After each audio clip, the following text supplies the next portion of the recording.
మనం చేవలలో 2017లో ఒక సభ పెట్టుకున్నాం. ఆ రోజు ఒక 100 నుంచి 200 మంది వచ్చారన్న. ఈ రోజు చూస్తే రాబోయే రోజుల్లో జనసేన పార్టీ చేవలలో తప్పకుండా జెండా ఎత్తుతున్నా.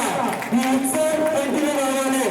ఈ ఉత్సవం ఎలా ఉండాలంటే రేపు రాబోయే జెడ్పీటీసీ ఎంపీటీసీ ఎలక్ట్లో జనసేన పార్టీ ఏదో చూపిస్తాం.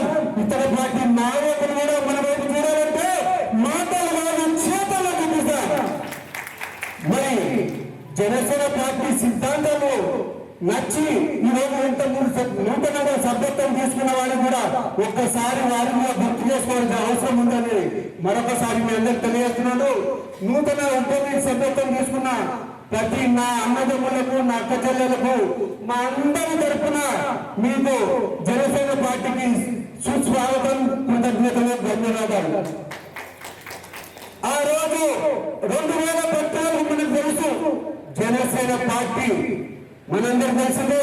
ఎడబుద్దిలో హైదరాబాద్ పార్టీలో జనసేన పార్టీ అవునా కాదా? ఈ రోజు వాళ్ళ స్వార్థ రాజకీయాల కోసం మీరు ఆంధ్ర అంటే తెలంగాణ అంటారు.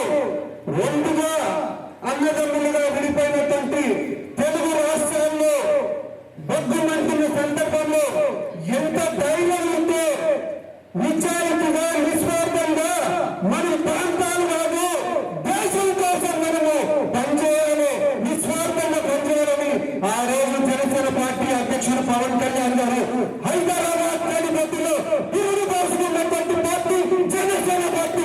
అది మీ కోసం, నా కోసం, మనందరి కోసం, మార్పు కోసం.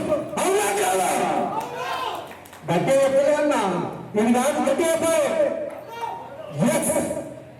మరి ఇలాంటి విషయాలు చాలా ఉన్నాయి. నాకు ఇప్పటివరకే చాలా వేదికపైన ఉన్నటువంటి ప్రతి ఒక్కరు ప్రతి విషయం మీకు చెప్పారు. ముందు అన్ని మాట్లాడుతున్నాం. ఈ యొక్క అవకాశం ఇచ్చినటువంటి మీకు వేదికపైన ఉన్నటువంటి నాయకులందరికీ ప్రత్యేకంగా ధన్యవాదాలు. జై జనసేన. సరిపోయిన అమ్మవారు మన వెంకటేశ్వర జై